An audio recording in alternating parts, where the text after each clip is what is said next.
షర్మిల గారిని అవమానిస్తారు, విజయలక్ష్మి గారిని అవమానిస్తారు, మా తల్లిని అవమానిస్తారా?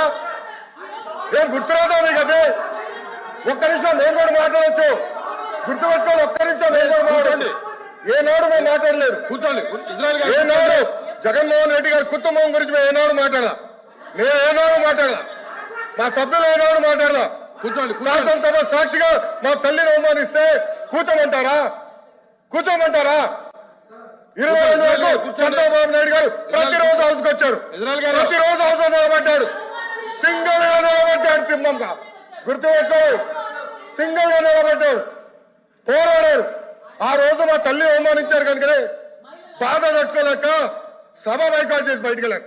కానీ ఎమ్మెల్యేలు ఉన్నారు ఇక్కడ, నిమ్మల రామారెడ్డి గారు వెళ్ళారు, స్వామి గారు ఉన్నారు, ఇతర గొట్టపల్లి రవి గారు వెళ్ళారు. అది మాకున్న చిత్తశుద్ధి అండి. ఈ రోజు మీ ఎమ్మెల్యేలు ఎందుకు రావట్లేదని అడుగుతున్నా.